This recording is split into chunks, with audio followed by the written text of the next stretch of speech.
Hey everybody, Brendan here, and welcome back to another video of covering my tournament games. This one is a very interesting one.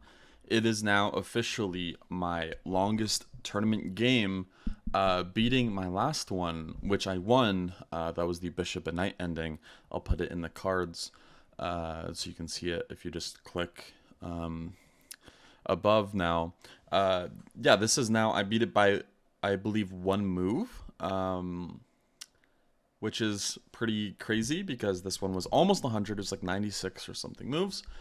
And I am playing against Eddie, who is much higher rated than me, and a very strong player. Very, very sweet guy, too. A big pleasure to play against him. Just a warning, this is very theoretically dense. So let's jump into the game. I'm not going to explain everything, but I'll explain some things. I don't want to explain everything because this is like deep into my theory and deep into my prep, and it's still prep I'm still using. So if people want to prepare against me, that's fine.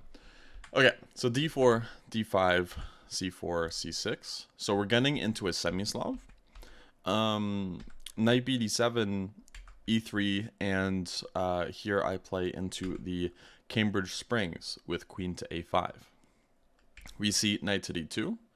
I play bishop to b4. Rook to c1. So this is a huge theoretical main line where it goes knight to e4. Knight d takes e4. D takes e4. So this is attacking the bishop. And I believe Shanklin mentions here in his Chessable course, strategically black is like kind of busted, but tactically black is okay because black will be able to pick up one, maybe two pawns for their crippled structure and lack of development. So that's kind of the point of this variation. So the move here is queen takes a2. This has to be played. Now, of course, we're threatening to take on b2.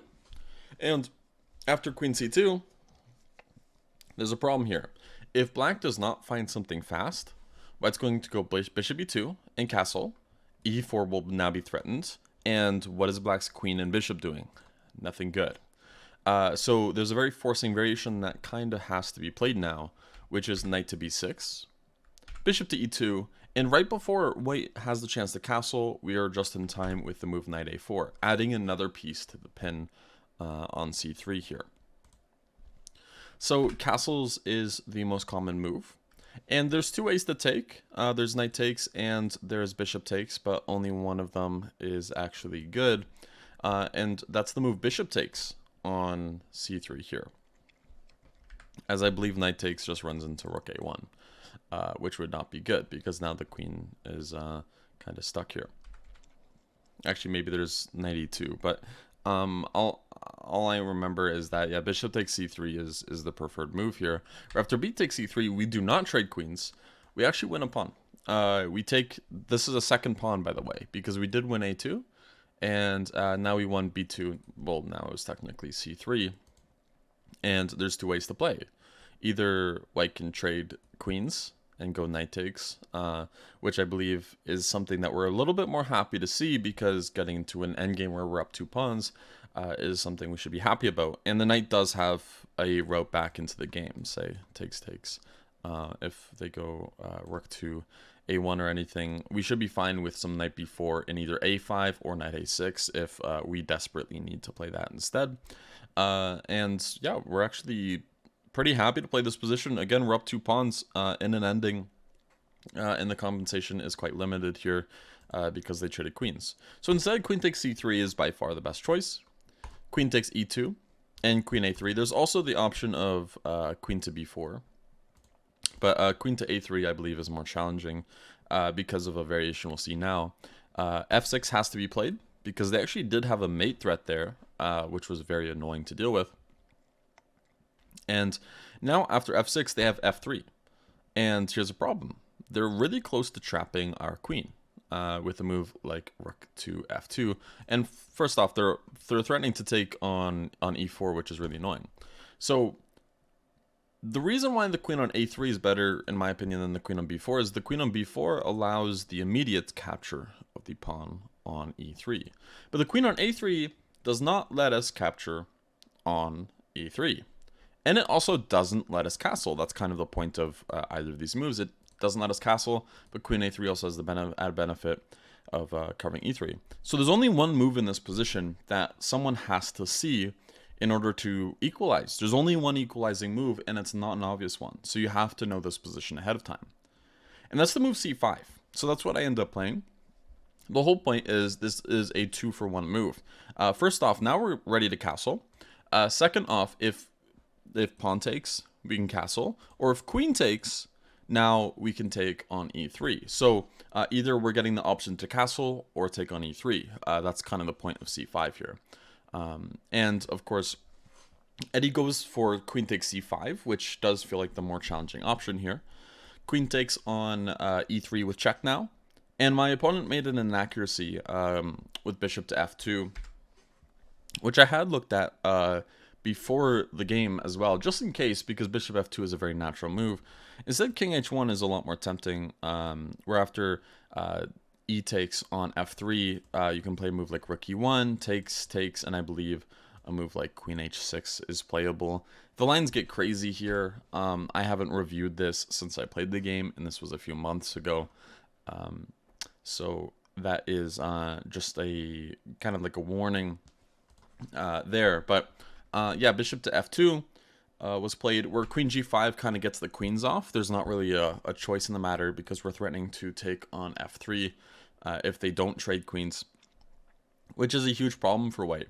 So queen takes g5, f takes g5 was played, f takes e4, and I make an inaccuracy, which I think is just a pure mistake in this position. I was trying to be too fancy. I had memorized a different line that was very similar to this, where h5 was the most useful move. Here it's not because of different reasons, where I believe the bishop was still on g3, but we get into a similar endgame like this with queen g5. Instead, what I should have done is just castle, where there's an important distinction here. If bishop e3, we have h6.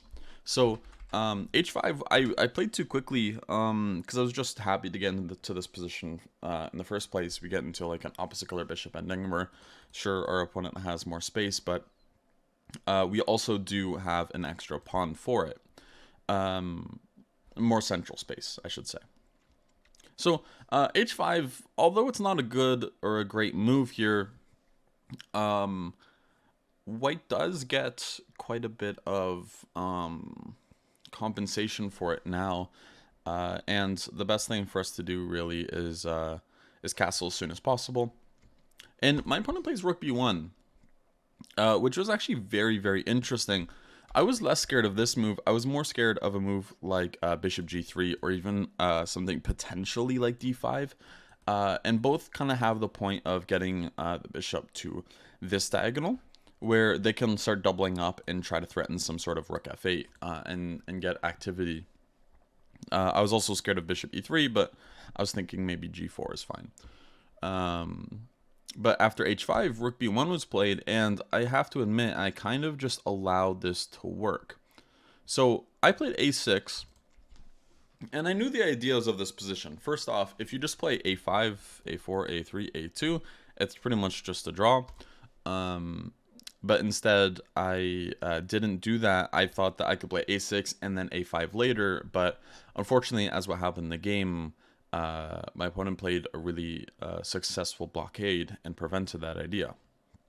So instead of a6, another idea is also just a castle, allowing rook b5, which I was kind of scared to allow. And this is the line that I mean, which kind of just draws the game, where I just give up the g and h pawn. So I go down a pawn, but my pawn gets to a2, and my opponent can't really make progress. a5, rook g5, a4, rook h5, a3, rook a1, a2, rook b5, rook a4, and again, I just get a bunch of activity now. And bishop d7 is a nice way to kind of equalize by force, because if takes, then we can take here and either play a move like bishop to b1, which is very annoying. So like they don't have time for something like this, because bishop to b1 kind of just like limits their rook here. Even if they have two pawns up, they're kind of down in exchange if you think about it, because it feels like they'll have to sacrifice for it. But just a sample line. So this is totally fine for black. But instead I played a6, bishop to e3, excellent move. G4, rook to B6 now. And black is now successfully getting a blockade on the dark squares. Both pieces are going to go to A5 and B6 respectively, and completely blockade my majority on the queen side, which is very annoying. And it's hard to find a way to do anything about this. Even if I get the F file, it's not clear what I'm going to be doing with that. So I played a rook F8, rook A1, rook F7, and now rook A5. And we see the problem here. After rook A5, I can't move any of my pawns, which is very annoying. I should have played A5 a lot sooner. Technically, it's still fine for black. Black is like slightly worse, but this was just completely misplayed on my part. I played G6. Now we see D5. I played rook C7, hoping for C5. Luckily, that was played. Actually, I believe C5. No, C5. ED5, ED5, which happened in the game rook E7. There's some sort of like C6s that are possible. I don't know if it's exactly here or not, but they are very annoying. Even C6 here looks very tempting, where after rook takes E3, there's taking on B7.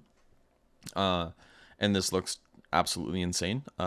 It's very unclear to see what's happening here, because after takes, even though white is still down a pawn, this pawn is kind of pretty dangerous. This A pawn feels very weak, and that's my extra pawn, by the way, and white's activity feels much more annoying than black's, where white has potential mate threats in the future just because I'm on the back rank, and even though they are, this rook just doesn't feel like it's getting in the game as fast without just sacrificing a pawn.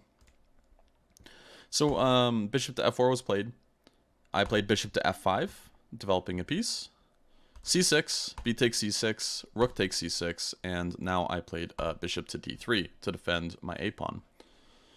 D6 was played.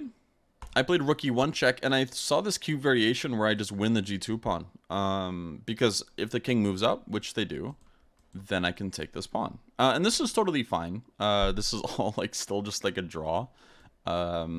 If I put it like in, this would not be so great for white, of course, because after king G3 and I take, this is a much different situation, where now, since they lost one of their active rooks, these two rooks coordinated much better than my two rooks, and now I can play a move like bishop B5, king D7, bring this rook to like G8, dead draw. Actually, maybe I can even push because I'm up 2 pawns, so I wouldn't be surprised if that's actually the case. That's just an example, though. So king G2, rook takes G2, and they played king H4, and I was thinking, oh, they're actually getting quite a bit of activity. Maybe this wasn't the best. I played bishop B5. They played rook C7, and I played rook D8, because I just want to play rook D7. If I can play rook D7, I think I'm actually fine here. But my opponent finds another annoying plan, which again is still equal, but it just makes my practical chances a lot harder to hold this position. They took on B5, and after a takes B5, rook E7 check, king F8, and bishop H6 check, my king is just kind of getting put in a mating net here, where it turns out I'm actually going to have to just give up a rook and go rook versus rook and bishop in one of those endings. And that actually does happen. So D7's played. I take on H2, king G5. And it turns out rook D2 is better than what was played here. And the whole point is, if rook E8, then I can just play king F7, rook takes king E7. Well, the whole point is this piece is going to have to move, like rook B8 or something like this. And then I can take. And now I'm out, and this is just a little bit more annoying for them to deal with, because at least I get some activity here for it. Like maybe they have to play king G5, G2, rook G5. This is not ideal for them. So this increases my chances of actually holding the position together. Was not played though. I played rook takes D7 because eventually I'd have to give up a rook eventually for the pawn, because right now if I do nothing, like do something stupid like before, a rook E8's a problem, where I can't really take it. And if I play king F7 takes, I guess this still works, king E7. Luckily, I'm just in time. But I guess like the one thing I was worried about is, of course, I cannot take, as that would just make me pretty much just on the spot here with queen g7. So all these variations were really worrying for me. So I ended up just taking d7 immediately, which in hindsight was not the best choice because now I'm still in like a kind of like a mating net. Again, totally fine. This is all still good play. Rook takes d7, rook c2, king takes g6, rook c6 check is kind of forced because I need to prevent now what is it, a serious mating threat. King takes h5, I play g3, rook g7 check, king h8, and rook takes g3. So one annoying part is if I went into the other variations, my king was like out in the middle, but here it always feels like there's potential mates to deal with, which is much more annoying. Rook c5 check was played, king to g4, and now luckily I'm getting out with king g8, king f4 check, king f7, and I can play like king e6 if I really, or king, like, yeah, king f6 or king e6 or something. There's no point to here, it doesn't really do anything special. I just played rook h5 instead, but the whole point is my king's like not on the back rank, which is a not fun place to be. So bishop f4, king f6, rook g8, rook h1. So what's going to happen here is they're going to be winning my b pawn, and I'm going to have to defend a rook versus rook and bishop. Mind you, this game was about 5 hours long, maybe a little bit longer. It was in a very hot venue, and of course I played what I thought was a pretty good opening and an okay-ish middle game. That I allowed stuff that I clearly didn't have to allow, especially with h5, I think was my biggest problem, as well as a6. So there's just a lot of things playing against me here psychologically, and I won't spoil the result yet, but I'm pretty sure that kind of does spoil it. Anyways, so they ended up winning the pawn eventually. I was really hoping that, you know, obviously they'd play like rook b4 and then it's just a draw, but of course they're not going to do that.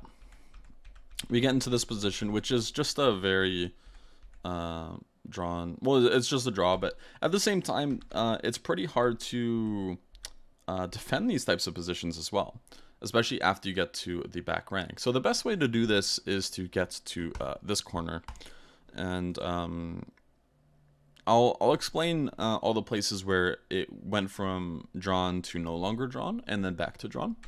So just keep going here. King h4, bishop e5, king h3, king f5, and then rook a4 was actually a mistake. Instead, I should not have played rook a4. I believe I should have just like kept the rook behind. So bishop to f4,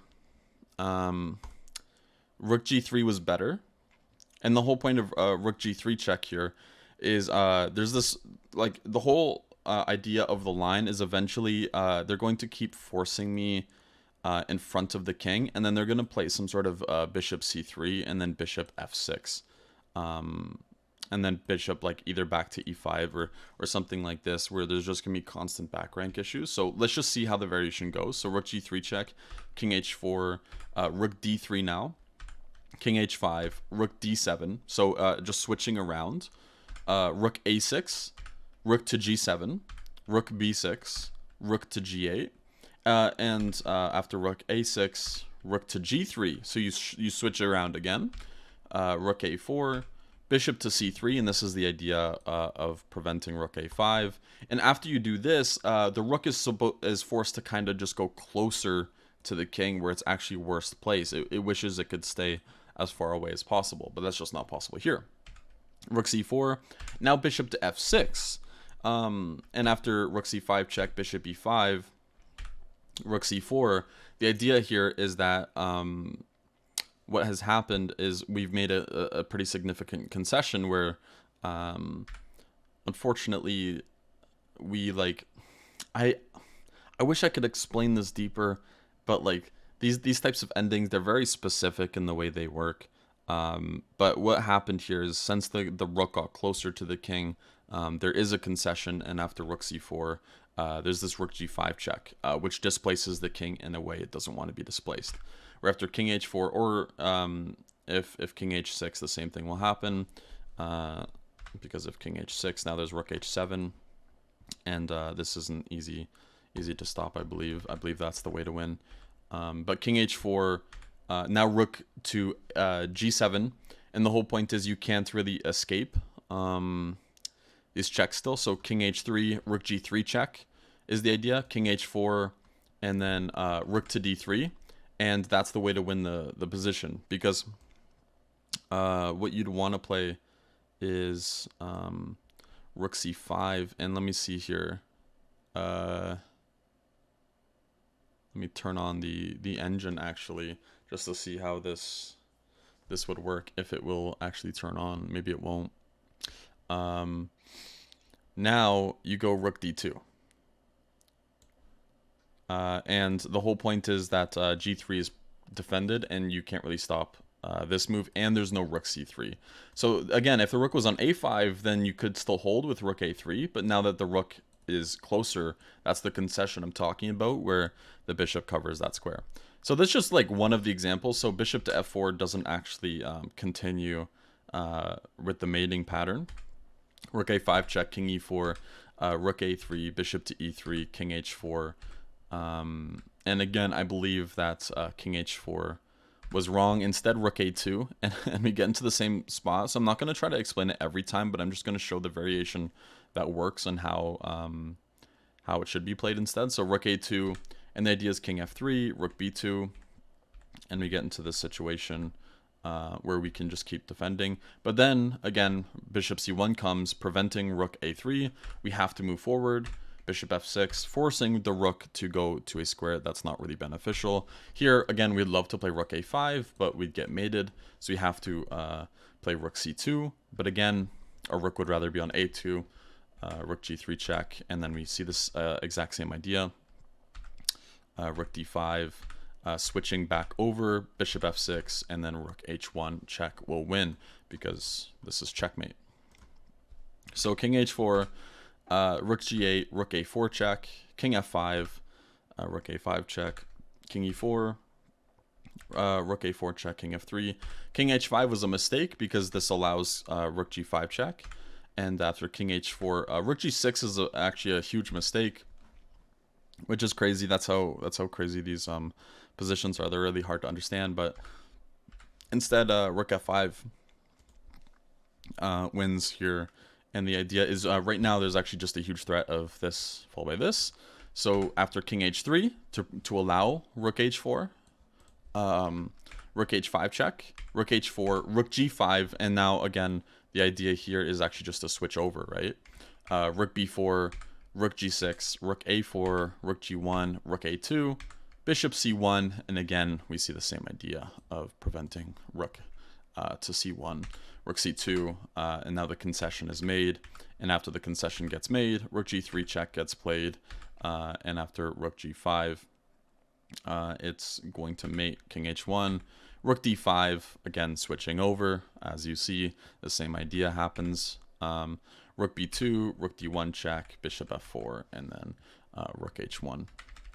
And unfortunately, yeah, if we play like this move instead, then it's just mate on h5 instead. So we don't have time for that. So again, that's what I mean by these positions are really hard to understand. So king h3, rook g1, rook a2, rook g3 check, king h2, rook g8, king h1. Rook g7 was played, and I was going to play rook g2, but I was so low on time that I decided like maybe this is not a good idea. The whole point is they're not really in time to do anything about this move. Like if they tried going over to a7, we have rook g3 check, which saves the day. And of course, if they take, then it's stalemate. We can't move here. I ended up not playing. I just played rook b2 because I was like worried that I was gonna find a way to blunder it anyways. But now rook a7 works. We're after rook c2. They have this idea of bishop f4, and in this position I actually ended up resigning. So crazy endgame, crazy, very theoretical. And this rook and bishop versus this rook and bishop versus rook type of position is again so hard to understand. But the common technique we were seeing that was possible was always this like bishop c1, just preventing the rook from staying as far away as possible, where it makes a concession by moving forward. And the second it does, it's unfortunately just like it allows like these mating patterns where you have to move the king, make another concession, and eventually it ends up winning there.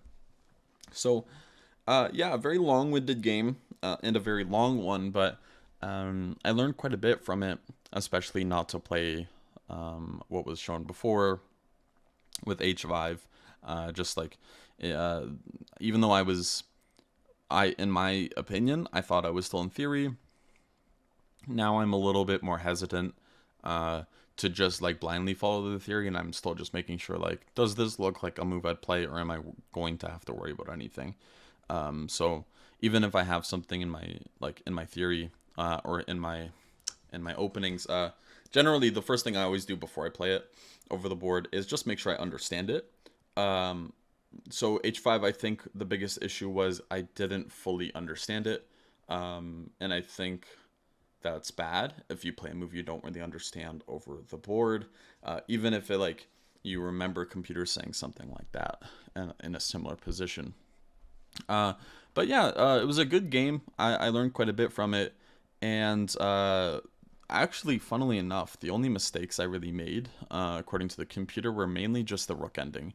Everything up to it was like, I believe Lichess, the Lichess engine, which an online engine might not be the best way to judge these types of positions, but like the earlier end games, said it was just completely fine and just like pretty much drawn all the way into the ending. But at the same time, despite that being the case, I don't want to give myself that much credit, because there's still a problem. And the problem is that although it might have said it was drawn, my opponent went for positions that gave me technical problems. For example, the rook and bishop versus the rook in the ending, which is a practical issue. Even if I end up successfully defending it, it means I was still on the worst side, which is not something that is good to have happen.